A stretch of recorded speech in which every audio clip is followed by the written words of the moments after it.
Hello everyone, welcome back to my channel. My name is Gillian and I am a naturopathic medical student. I go to the National University of Natural Medicine in Portland, Oregon, and today I want to make a video. This one is all about how to organize your black book while in naturopathic medical school. Now, I know that there are many opinions out there on if you even need a black book while going through school and as a future doctor in your career. And it's really up to each individual of how they choose to organize their notes and kind of structure their approach to medicine. But I think, especially as naturopathic doctors who don't just rely on up to date and Merck manual to guide their practice, but instead who often will blend many different approaches and treatment modalities from various sources. It's really nice and helpful, and I think time efficient as well to have a black book and to be able to just combine all of that information in an organized manner. So, first of all, for those of you who have not heard of a black book before, it is the way that doctors organize their notes about various conditions, how to approach a patient, coming in with a specific chief complaint, differential diagnosis lists for that complaint, how to diagnose or rule out a condition from that list, and treatment plan ideas with notes on what worked well for past patients of theirs, and much more. It's meant to be individualized. To me, the most important part, though, of creating a black book is that you organize it in a way that makes the most sense to you. And it's kind of just how your brain would sort that information.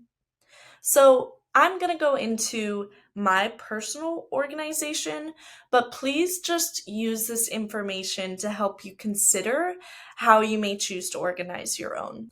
I made my black book through a website called Notion, which I'll make sure to link in the video description. I just use a free plan and I find it super easy to use with lots of options on how you may organize your notes. The way that I organized it is by first making a home screen with some major sections. I have 3 Materia Medicas, a botanical one, a homeopathic one, and one I've made for pharmacology as well, and I'll go more into depth on that later. And then I have a drop down list or a toggle list, so they call it on Notion, called organ systems, under which I have grouped organ systems to organize various conditions, resources, and other helpful guides pertaining to that organ system. Next, I have a page called Lab Analysis. And on this page, I keep a big table with different biomarkers like ALT and CRP to help me have a quick reference guide to refer to in clinic. So the way that I've organized this table is to have some different sections along the top, including the short name or the abbreviation of the biomarker, the full name, a brief description about what it is or the organ system that it's relevant to, the reference range, which is likely to change over time and from lab to lab even. So this can't be completely relied upon, but it is definitely nice to just have there. Just make sure to check the updated value, of course. Next, I have a section for the clinical implications of that value being lower than normal and also the implications of it being higher than normal as well. And another section that I have is when to order this test or when to check this biomarker and any other notes that I would want to include as well. I have a column for. I highly recommend making this table as you go through classes. It's come in handy for me many times and just saves me a lot of time. Also on this page, I include descriptions of imaging and other tests, when to order or consider them, and any naturopathic tips I gather pertaining to these tests, like supportive treatments and considerations for people who need contrast therapy with X-ray, for example. The next page I've titled Screening and Preventative Care, and this is where I keep all of the up-to-date guidelines on what screening tests should be performed at what age, vaccination schedules, traveling guidelines for patients who are traveling out of the country or have come back and are showing symptoms, Also, info on how frequently women should get pap smears, and just a bunch of information like that I find really helpful to have organized in one place. And as I find updated information, I update this page so that it'll stay as accurate as possible. So next, I made a page called dot phrases. And the reason why I call it this is because in Epic, you can save pre-typed information and you can auto-populate it into the patient's chart by typing a dot followed by a phrase. Like I could make one that says dot castor, and this would populate a step-by-step guide to using castor oil packs. Or you could make one with basic treatment recommendations for the common cold, for example, that you could just modify given the patient's presentation. These are things that you don't want to have to type over and over again in clinic and in your future practice. And I highly recommend starting this as early as possible while you're in school so that when professors and doctors mention things like their stop smoking protocol or tips for fertility support, you have somewhere to write them down and save it for later. And then as you go through clinic, and you have your first patient who needs you to write up a plan including smoking cessation, you already have a bunch of information compiled that you can now summarize and use for this patient and for future patients too as a template to individualize. All right, so that was everything that I wanted to cover on my dot phrases page and on the screening page. So next I want to share about how I organize my Materia Medicas. As I said earlier, I have three of them: a botanical, a homeopathic, and a pharmacologic Materia Medica. For those of you who don't know, a Materia Medica is a historical Latin term for a summation of knowledge about the therapeutic properties of any substance used for healing. So I've started organizing information on all pharmaceuticals that we cover, homeopathics and botanicals, as they just come up in my courses in these various folders. And the way that I think makes the most sense to organize these Materia Medicas is by using tables. For example, in my botanical Materia Medica, I created a giant table that records the herb's common name, its Latin name, the part used medicinally, like the roots, stem bark, aerial parts, its medicinal actions, indications for its use, dosages that have been researched and proven safe, and any contraindications and common drug interactions and additional notes that I don't want to lose. In this additional notes section, I include notes just that are mentioned by my professors, like this is a very bitter herb with low patient compliance, and if you're trying to give it to a child, that probably won't go over so well. Or, this pairs really well with this other herb and things like that. So aside from my big three Materia Medicas, I also created a folder for hydrotherapy and nature cure treatments, which I organized by treatment that lays out the patient instructions and recipes for home use, and also instructions for how to perform them in the clinic as well. Next, I have an herbal formulations folder.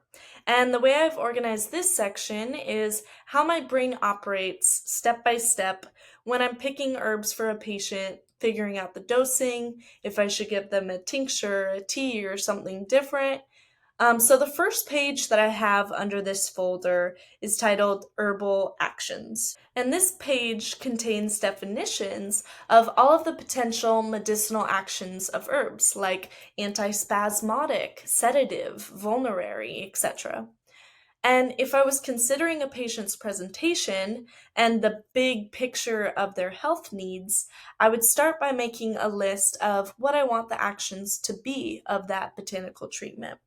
So once I'd compiled a list of a few actions that I wanted using that page, I'd then take a look at my Materia Medica and pick herbs that have the actions that I'm looking for that aren't contraindicated for the patient or interact with any medications that they're on.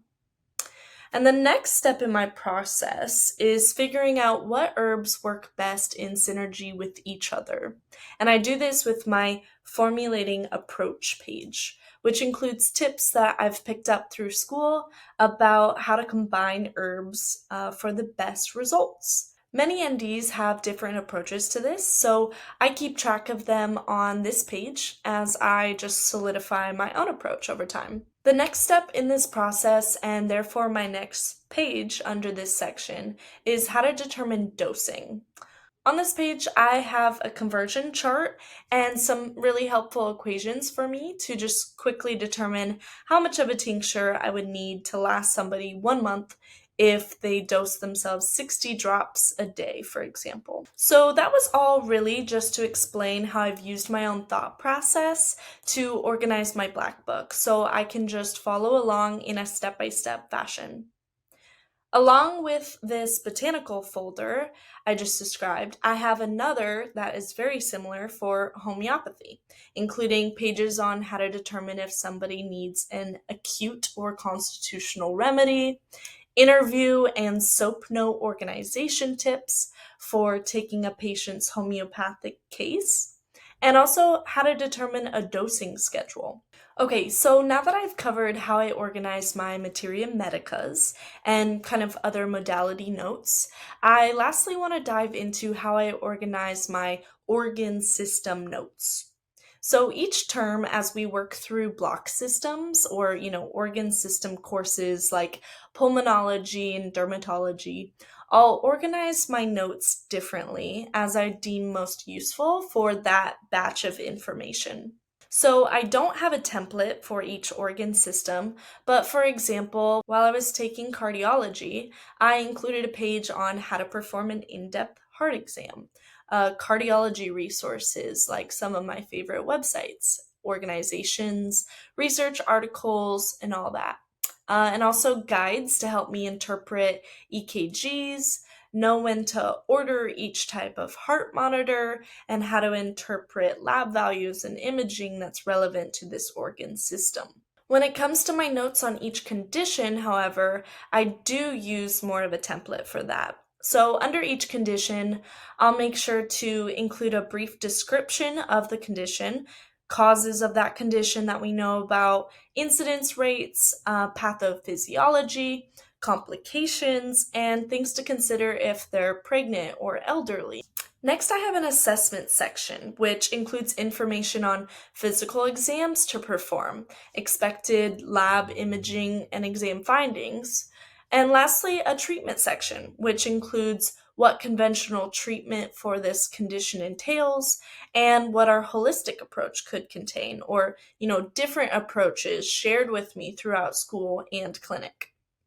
I always try to organize my treatment plan like our therapeutic order. I start with the foundational work, establishing a consistent sleep schedule, helping them sleep longer, hydration, nutrition, exercise. And then as we work our way up the therapeutic order as we deem appropriate, we can incorporate, botanicals, homeopathics, pharmaceuticals, and surgery. And I think it's noteworthy to mention that even though I do include brief summaries, potential findings, diagnostic tests, and all of that stuff for the various conditions in my black book, I am always, always, always checking Merck or up to date or my different resources for the most up to date information and standard of care.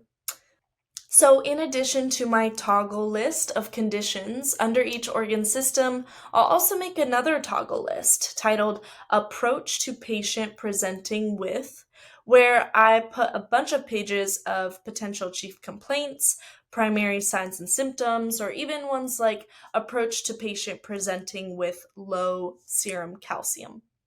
And under each, I'll include differential diagnosis lists here and various resources that I find over time from sites like American Family Physician that can help guide my assessment and considerations for that patient.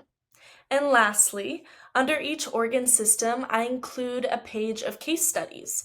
And this is a page that I only added recently because I really just don't want to forget any interesting cases or experiences that I encounter while going through school, in the clinic, and beyond. I want to keep brief summaries or even, full case studies of some of the patients that I see.